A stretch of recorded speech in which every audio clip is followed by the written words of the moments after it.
Mara Klein jolted awake before the alarm could buzz, the phantom sting already pricking beneath the sleeve of her t-shirt. She did not have to look. She knew the pattern by heart. 4 weeks, 4 dawns, 4 messages carved in midnight ink across the inside of her left forearm. Each morning's revelation healed by dusk, as though her own flesh were a chalkboard wiped clean for the next warning. She swung her legs off the mattress, turned on the bedside lamp, and rolled the sleeve back. The new tattoo stood out crisp and black against pale skin. River Bend Park, 7:16 p.m. She'll sing for me. Mara exhaled. A location, a time, and a riddle. Always time-stamped between 7 and 9 in the evening. Always phrased for someone else's amusement, and every night so far, an anonymous woman murdered exactly where and when the inscription foretold. No tool, no blade, no corrosive chemical could lift the ink before it vanished on its own. She tried, desperate to erase the announcement, as though deleting the words might rescind the act. Nothing worked. Instead, she treated the tattoos as evidence, photographed them beneath sterile light, logged them in a secret file buried behind 3 layers of encryption on her home computer. She refused to let the Bureau know.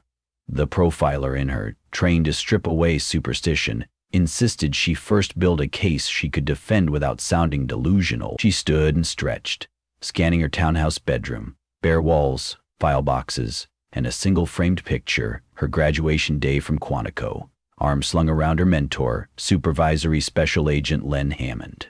Hammond had phoned last night, voice tight, asking how she was holding up since the Melrose slasher case. She had lied, said she was decompressing, maybe writing an article. She hadn't told him about the ink. Would he believe her if she did? In the bathroom, she traced the letters again, studying their stroke.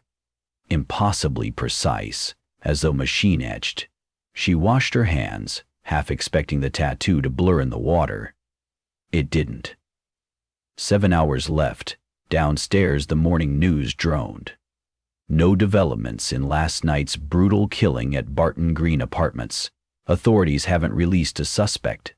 She muted the TV. The last 2 murders sat in her head like thumbtacks. Same modus operandi. Ligature strangulation. Vocal cords cut post-mortem. An obscene flourish. As though the killer stole each woman's song. She reached for coffee beans but froze when her phone buzzed. An unknown number. She let it ring twice before answering. Mara Klein. A breath, intimate in her ear. Clock's ticking. The line died. She stared at the screen. Her cell phone traced every caller ID, but this number simply read, withheld. Her pulse hammered. For the first time, the killer had contacted her directly. The profiler's rulebook flashed in her mind. Engage, but don't reveal. Keep them talking. Too late. He or she had hung up. Mara crushed beans, listening to the rhythmic pop beneath the grinder blade, grounding herself in the physical world. Logic, she reminded herself. Observe, hypothesize, test. How did the killer know she was watching?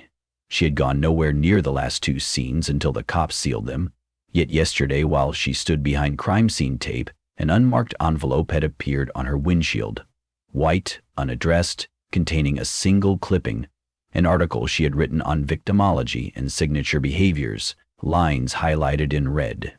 All the bureau techs found were latent prints, her own. She swallowed hard and opened her laptop. Satellite map first, zooming to River Bend Park on the Potomac South Bank. The park covered acres, jogging trails, a dilapidated amphitheater, and a riverside gazebo once rented for weddings. She checked sunset, 7:25 p.m. The killer's 7:16 deadline placed the murder just before dark. Who would be there at that hour on a chilly November evening? Runners, dog walkers, maybe a street performer hoping spare change translated to dinner, or someone lured by a stranger's text, "She'll sing for me." Another riddle. The previous tattoos had included taunts, "She'll dance, she'll dream, she'll whisper." Tonight, she would sing. Mara's fingers hovered over the keyboard. Victims' backgrounds. All women between 25 and 35, different ethnicities, varied professions. No obvious pattern except one. Each had a misdemeanor trespass or disorderly conduct charge from college protest days, a minor brush with authority. They were women, the system had noticed, then forgotten. She tapped keys, cross-referencing court databases with social media. 40 minutes passed before a profile surfaced that pitched adrenaline into her veins. Kyla Reed, age 27, choir director at a local church, misdemeanor for a campus sit-in in 2014. Her Instagram feed showed her conducting a volunteer chorus at a Riverside charity concert 2 weeks ago at Riverbend Park's amphitheater. Mara darted upstairs, showered, and dressed in field slacks and a down jacket. No badge today, she was on personal leave. But her Glock 19 rested in a lockbox under the bed. Officially, she needed clearance to carry while off duty, but the Bureau seldom quibbled with agents in good standing. She holstered the gun at her back and grabbed her car keys. Outside, cold air knifed through her jacket. She slid into the Bureau-issued sedan she hadn't yet returned, started the engine, and glanced in the rearview mirror. Her face looked alien. Blue eyes ringed by nights of lost sleep, freckles pale against drawn cheeks. She touched her forearm, still tingling under the ink. Halfway to the park, her phone chimed. Another withheld number. She answered on Bluetooth. "Driving already?" The voice was breathy, childlike. "You like an audience," Mara replied, steady. "I'm your perfect spectator." A chuckle, intimate. "A prophet, really. A living billboard. How do you put the words on me?" A pause. "We share the same skin, you and I. Isn't that obvious?" The call disconnected. Mara slammed the steering wheel. A theory sparked. Impossible, absurd, but she filed it under maybe. Maybe the killer was a former tattoo artist, dosing her with temporary ink while she slept. But she always set the deadbolt, chain, and alarm, and no chemical known to man faded with such supernatural timing. She reached the park at 4:30 p.m., daylight already thin. Parking near the west entrance, she scanned for security cameras. 2 broken, 1 angled toward a light pole. Budget cuts great. She popped the trunk, retrieved a backpack containing binoculars, nitrile gloves, and a med kit. Then she walked. The amphitheater loomed ahead, rows of concrete seats strewn with leaves. She descended to the stage. A few teens skated lazily across the apron, but scattered when she lifted her phone, as though calling park security. She checked ground level, no drag marks, no disturbed soil, too early. Mara followed a gravel path skirting the river. The gazebo's paint peeled like scabbed skin. She pictured the killer standing in the gloom, waiting for 716, she assumed. But what if tonight's riddle, "She'll sing for me," referred to the killer instead? A woman who sang. She circled back toward the main lots and spotted a lone bench under a sycamore. A woman sat there, earbuds in, humming along to whatever track filled her ears. Shoulder-length braids, purple scarf. Kyla Reed. Mara recognized her from Instagram. Act natural, she told herself. She approached at a casual pace, hands visible. "Excuse me, Kyla." The woman removed one earbud, wary. "Do I know you?" "My name's Mara. I heard you conduct the Gordon Street Choir. Big fan." Kyla relaxed, smiled. "We sound better when the wind isn't swallowing us. Mind if I sit?" "Go ahead." Mara sat, scanning peripheral movement. "You rehearse here often?" "Sometimes. Acoustics help. I'm auditioning for a vocal fellowship next month." Mara swallowed. "Would you humor me? Sing something?" Kyla laughed. "Now, there's barely anyone here." Mara forced a grin. "I'd love to hear."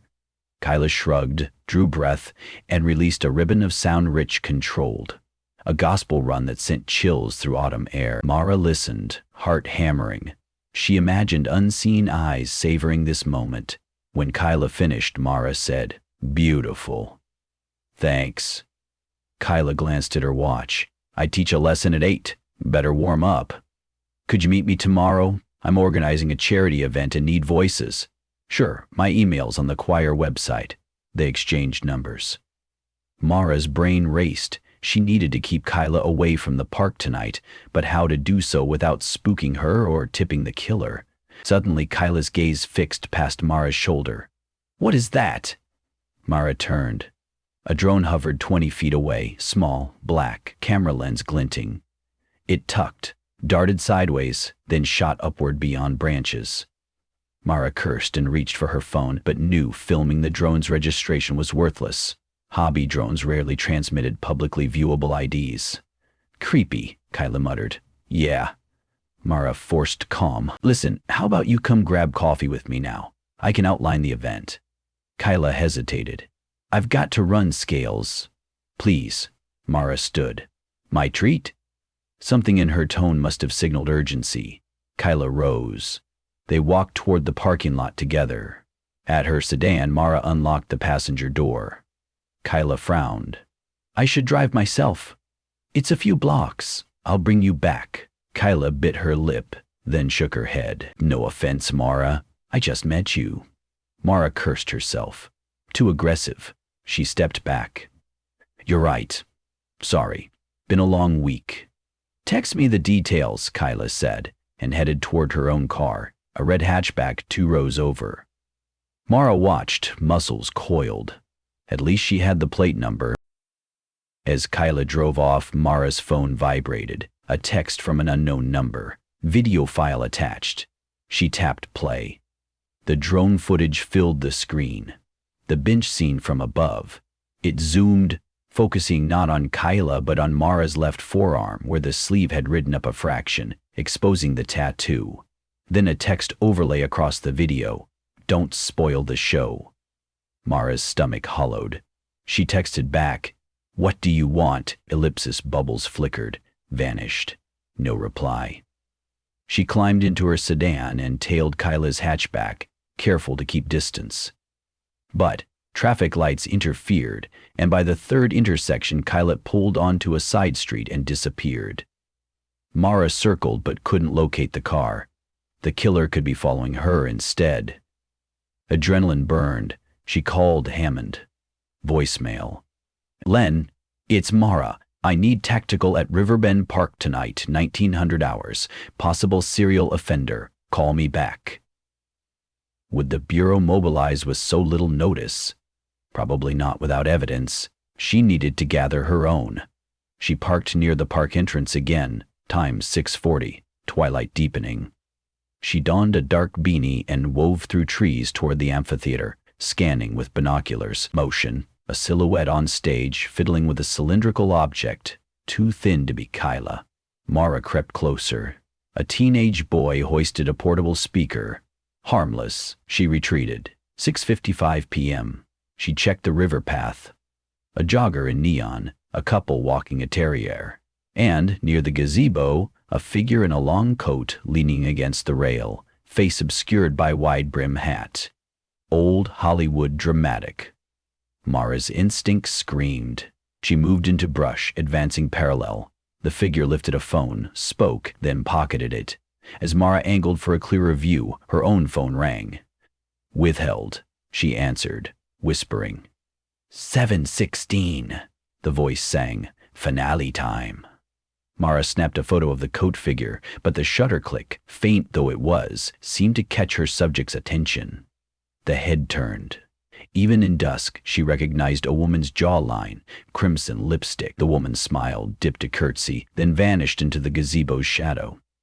Mara sprinted forward, but someone else emerged from the opposite side. Kyla, frowning at her phone. She had come back. No, Mara muttered, racing. Kyla didn't see her until they were 10 feet apart. Mara, did you forget something? The killer could be in the gazebo's core structure. Mara drew her Glock, finger indexed. Kyla, walk toward me slowly. What is this? Mara scanned platforms, railings, movement behind a pillar, a flash of metallic cable, strangulation tool. She raised the pistol. FBI, step out, hands high. Silence. Kyla gasped. FBI, are you?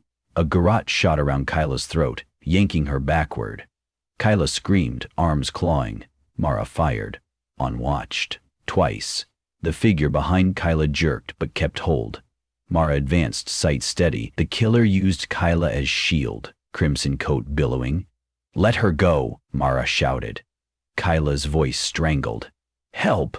Mara edged left to clear the victim's silhouette, then squeezed. The round struck the killer's shoulder. The garrote slackened. Kyla collapsed, coughing, blood trickling from neck abrasions. The killer fled into the gazebo's rear corridor. Mara vaulted the rail, landed, and followed. A maze of support beams stretched beneath the structure, lit by dying bulbs. She heard footfalls, then quiet. She slowed, leading with the Glock. A faint humming reached her. Melody, soft as lullaby. The killer was singing. Mara's forearm burned. She glanced. The tattoo letters flared incandescent, as though reacting to heat. Skin bubbled. She winced, but kept moving. The corridor opened into a small maintenance room. Inside, light flickered from a single lamp. Against the wall stood a woman, hand pressed to the gunshot wound. She looked mid-30s, porcelain skin, and on her left forearm, exposed by a rolled sleeve, identical lettering to Mara's, though older, scarred by time. River Bend, Park 7, 16 p.m. Recognition slammed through Mara. You! The woman's laugh hitched in pain. Takes two to prophesy, darling. Mara glimpsed a table, scalpels, ink vials, a tattoo gun rigged with intravenous tubing. Her own initials labeled one bag, blood. Horror rooted her feet. The woman lifted her right hand, revealing a phone streaming live video. You're on candid camera. Heroes bleed too. Why the women? Mara demanded, keeping the Glock aimed. Voices. The woman coughed, spitting pink foam. Voices that once screamed across picket lines, now ignored. I amplify them. I make the world listen. By slaughtering them. By immortalizing them in song. She tapped her chest. I carve their chords out, yes, but only after they sing their truth. You witnessed tonight. Didn't it move you? Mara's stomach lurched. Kyla's alive. EMS will be here in minutes. Not enough. The woman's eyes glistened. My finale needs a crescendo. She raised something small, remote trigger. Mara fired, striking the hand. The device clattered, but the woman twisted, slamming her body against a propane tank in the corner. The lamp's bare filament ignited, leaking gas in a blossom of flame. Mara dived, heat searing her back. She rolled into the corridor as the room erupted, shockwaves slamming her into beams. She scrambled to her knees, ears ringing. Smoke belched. Emergency sirens wailed outside. Someone must have called 911. Bevan, she stumbled toward the exit. The gazebo's structure crackled above. She found Kyla on the grass, two park patrons pressing scarves to her neck. Police raced up the bank, weapons drawn. Mara holstered her Glock, raised hands, shouted credentials. Fire crews dragged hoses. Within minutes, they subdued the blaze. The maintenance room's interior was a charnel mess. Soot, collapsed lattice, no sign of a body. The woman had either incinerated or escaped through a hatch Mara hadn't seen. An EMT wrapped Mara's arm where blisters rose over the radiant tattoo. She hissed at the sting. The letters once bold had charred into illegible scrawl. Hammond arrived at 8:30, trenchcoat flapping. Jesus, Klein, what happened? Mara recounted clipped facts. Unknown female perpetrator, attempted homicide, arson. She omitted the tattoos, the calls to blood bags, but Hammond had sharp eyes. He saw the freckles of ink on her burnt arm. Those new? He asked. Old case souvenir, she lied. He didn't press, but assigned agents to comb the debris. They recovered the remote trigger, a drone controller, and a half-melted tablet. Forensics would take weeks. At 2 a.m., hospital corridors smelled of bleach when Mara checked on Kyla. A cervical brace supported the singer's neck, but she'd survive. Kyla whispered thanks, tears bright. Mara squeezed her hand and left before questions surfaced. Outside, cold wind scoured the parking lot. She unlocked her sedan, collapsed into the seat, and rested her forehead on the steering wheel. Exhaustion tugged her eyes shut. When she opened them, dawn's first glow fringed cloud edges. Too late, she realized she had drifted to sleep. A dull heat throbbed along her forearm. No, she muttered. She lifted the sleeve. A fresh tattoo glistened, blood where skin broke. City Morgue, 9:04 p.m. He'll write our epitaph. Her breath caught. City Morgue? Not she, but he. Had the woman died? Was someone else continuing the game? Or had she planned for this contingency? Partners, disciples. Above the new letters, a line of smaller text snaked, forming a personal epistle. I'm not done singing with you, Mara. A sob rose, raw, but she crushed it. She snapped photos, filed them in the encrypted folder, and started the ignition. Same routine, new day, different stage. This time, she promised the steering wheel. She would drag the entire bureau into the nightmare. The killer wanted an audience. Mara would give her the largest stage in federal law enforcement, floodlights blazing, but in the back of her mind, a darker thought whispered, "We share the same skin," she had said. What if the profiler and the murderer were not merely hunter and prey, but two halves of a single story, inked together until one bled the other dry? Mara flexed fingers around the wheel, feeling the new tattoo pulse like a second heartbeat. The chase continued. Tonight, another prophecy. Tonight, she would answer.